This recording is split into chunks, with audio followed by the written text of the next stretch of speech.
let's go.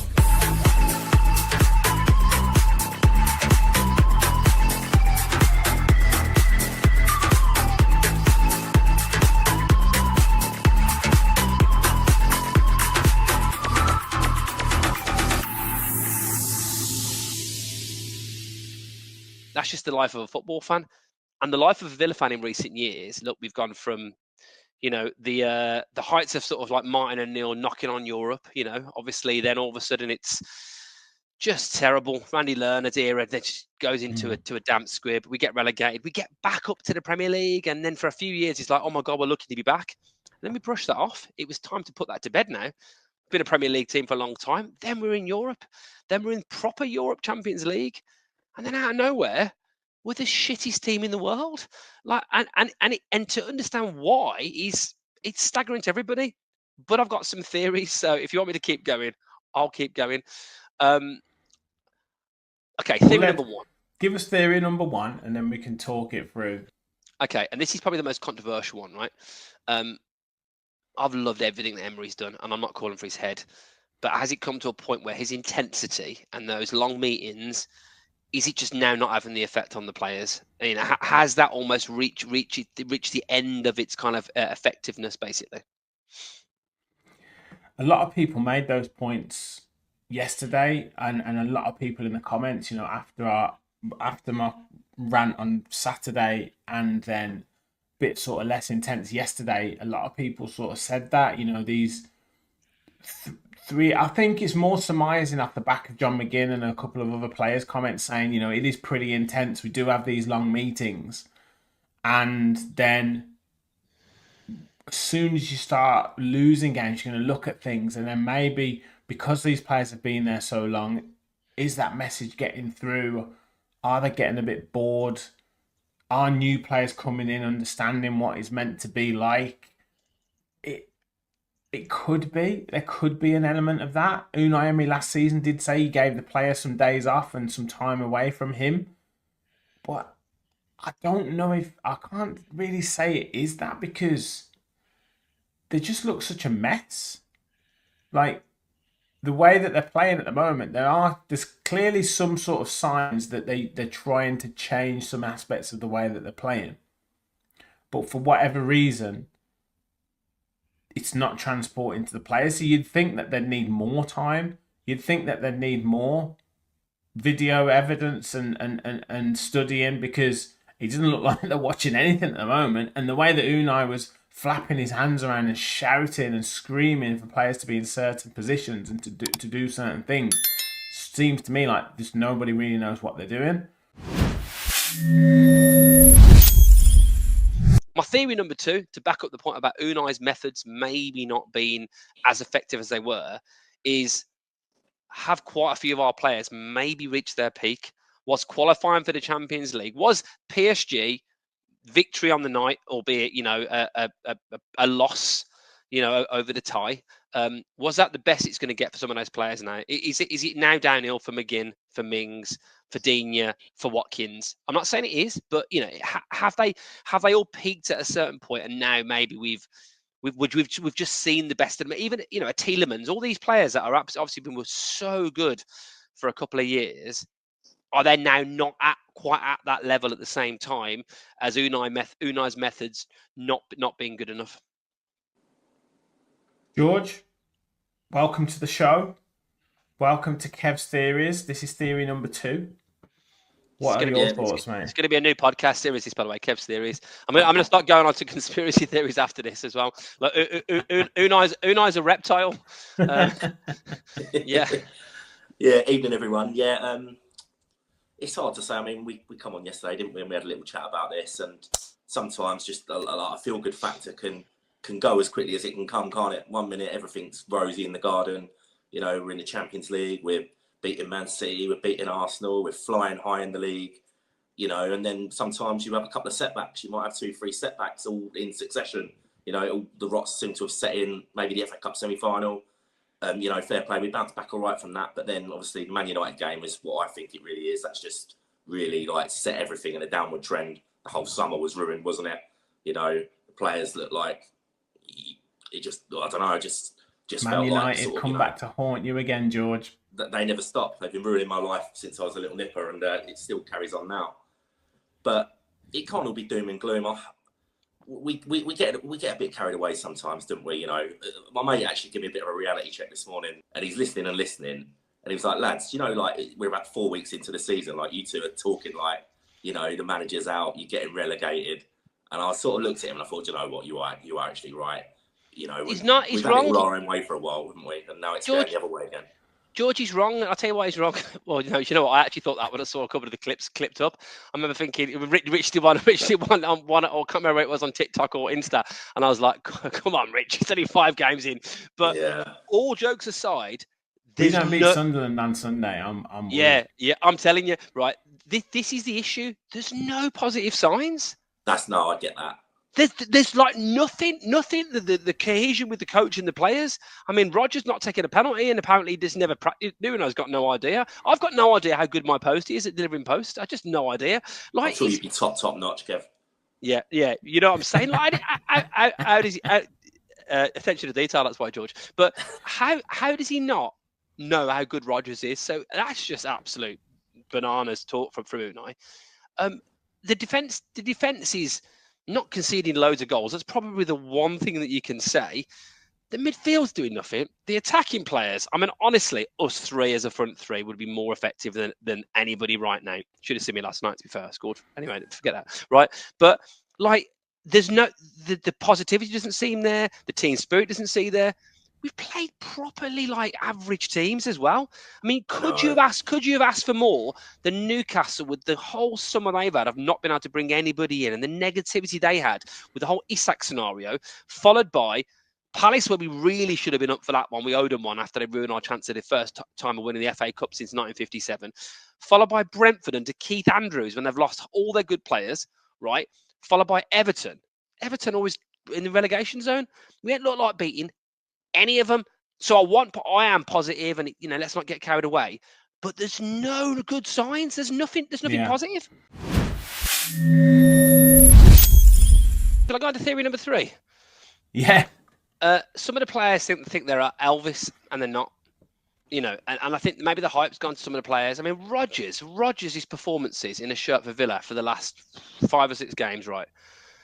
I mean, honestly, it's just embarrassing. Anyone can have a bit of drop off, but this guy's been linked for £100 million plus moves. Plays pretty well for England, apparently. I don't really watch England games. I'm not that bothered, but like, he's been. I don't want to call players out. We can all have a bad game, right? It happens.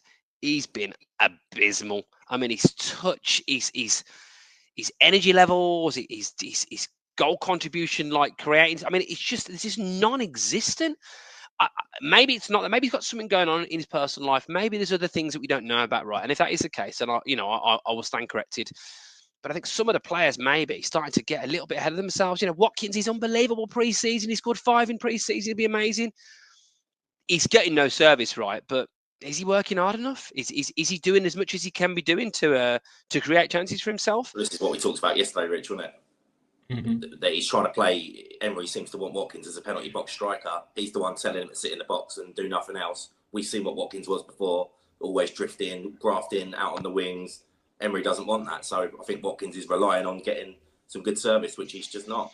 But with Rodgers, I completely agree with you. I was thinking this all up until like this morning. I woke up and I suddenly think to myself, you know, like look at like Foden, look at Cole Palmer. You know, gone on similar trajectories as Rodgers at the start, absolutely smashing it, getting in the England team. But then look at Foden, like Foden has a season of his life. Next season, he's nowhere, he's on the bench. Look at Cole Palmer, dropped completely off after Christmas last year. But the difference is they can just throw another £80 million player in to replace them and it goes under the radar. But if Rodgers isn't performing for us, that's our main outlet. I just wonder if we flogged Rodgers too hard over the couple of seasons he's been here, because he plays every minute of every game. We've got to the semi-finals of the Conference League. We've gone to the semi-finals of the FA Cup. We've gone to the quarter-finals of the Champions League. It's Rodgers, 90 minutes every time. I just think Emery might have flogged him a bit hard and he's burnt out a little bit. But that's just another look at it, you know. That's George's theory number 1. My sort of theory, and I've been thinking about this a couple of times. I mean, I totally agree on the Rodgers point, and I totally agree on the Watkins point. And I think, look, right, there's an element of Emery trying to get a style of play and bring that into the team, and maybe yes, there's probably some mitigating circumstances with bringing Sancho and Elliott into it and integrating them into the team. Marlon, he doesn't fancy him. There's no way. He doesn't fancy him. And then Guessond, oh mate. I thought he was shite last night, really bad. But anyway, we're not going to write people off, as Kevin said. We're not writing people off. But he's getting a way of playing, and you can give him that, right? He's trying to work out a way of playing and a way of bringing these players into the game, and you can see that he's trying to do that. But what I see from the players on the pitch is almost hiding behind that style, right? So with Watkins or with Rodgers or whoever it is, they're just saying, well, look, I'm doing what you've told me to do as a player. You've told me to stay in this space, boss. You know, I can't run into that space, or I can't run back with this player because you've only told me to get into this, stay in this area. And it's almost like hiding behind the system. And you can see it with and without the ball. Like there's players that are, there was a perfect moment yesterday with Morgan Rodgers where one of the midfielders had it and he was running through, and it was kind of like the borderline between when does McGinn pick it up or when does Morgan Rodgers run back. And Morgan Rodgers started walking and the player just ran past him, and then it was one of the midfielders' jobs to try and tackle him. And that's a sign where your team's not in sync.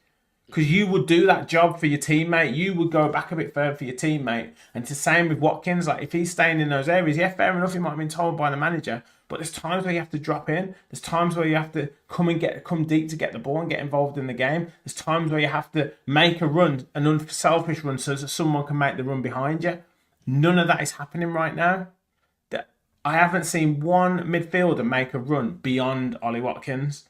And that to me is a team that isn't doing the extra, isn't going the extra mile, is hiding behind the system. One of my other theories is, I think this leads to kind of maybe a bit of dressing room discontent.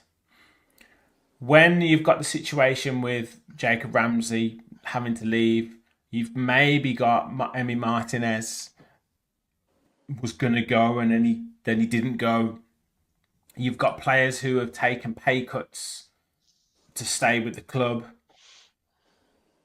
This is, I spoke to the Every Week We Follow lads yesterday, and it was kind of both me and Gary on that channel kind of had the similar points. And he was saying that, is there a situation where you've got worse players still at the club in the perception of the current players there, worse players still at the club on more money than players that have left? What I'm talking about here is Ramsey was sold for 40 odd million, and we're keeping Donyell Marlon, who's on 140 grand a week reportedly. So in the perception of players, we're keeping worse players than we've let go. And then have we also got a situation where there's players who've taken pay cuts to stay at the club. One, do they feel like they're doing the club a favour because of that? So there may be a sense of entitlement. And two, is there a situation where other players maybe were touted at taking a pay cut and then haven't taken a pay cut? Is that causing a little bit of dressing room discontent? Well, they've pleaded poverty all summer, and then on the last day they go and splash 160 grand a week on Jadon Sancho, who's going to probably sit on the bench half the season. That's probably why they're pissed off. Yeah, and also like talking of taking pay cuts. What about taking penalties? Like, why were some of our players not taking penalties last night? That's all that about? I tell you what, you could have bet your house on McGinn missing that. The second he walked up, I said he's missed. He's already missed. You could see it in his face. He didn't fancy that one bit. I know he's only gone up there because he's captain, but he didn't fancy that at all. And why is one of the most creative players in the league last season, one of £100 million player, not taking a penalty? I mean, it's just, what does that say? Is that something to do with mentality? I mean, I remember watching that Man United penalty shootout recently, and Sesko took the 10th or something. I remember thinking, you're supposed to be like one of the best strikers in the world. Like, I don't know what it is with players these days, but you'd assume if you have a fire, you send out the fire brigade. If you want to score a goal, you play your striker. I might sound a bit mental, But I look at this, mate. You put all this together, George, Rich, put it all together, all these series, right? Recruitment, attitude, maybe a little bit of an unrest in the camp. Clearly, all of the talk around transfers, it go into the last day of the season. Martinez is in, Martinez is out. What's going on? All that kind of stuff. Is Watkins going to stay? Is Rodgers going to move? Our best mate Ramsey's gone. Everyone's really sad. All this stuff probably doesn't help. These are professional footballers, paid a hell of a lot of money. They got to perform better than they are right now. And it's not just the performances, it's the attitude and the drive and the desire. Unai, for me, absolutely nowhere near same move on. He's done wonders for this club and he deserves an opportunity to turn it around. And yeah, our hands are tied a little bit by FFP, but we've spent some money on some players that aren't doing it over the last couple of years. So there has to be some criticism now of the recruitment team. And there's players in our team that want to be playing in international major competitions next summer, World Cups, the likes of it. And at the moment, they don't look like they could be playing. I mean, you said it earlier on, Georgie. You kind of, you've got withdrawal symptoms from the Champions League, and I said I got withdrawal symptoms from the Championship. At the moment, I wish we were playing like Chef Wednesday. That 4-2 at Hillsborough. What a match that was! Like it's yeah. Oh, George, I didn't even know we could have had a beer anyway. Like we don't. It's no fun, is it? Like you literally, I was most pleased about the other day. We played Palace at 7 o'clock, didn't we? 7 o'clock on Sunday night. At least he didn't ruin my weekend. do you know what I mean? Like next time we've got a Friday night game, I ain't watching it. I hate myself for this. I'm the most optimistic person in the world, and Villa have done this to me.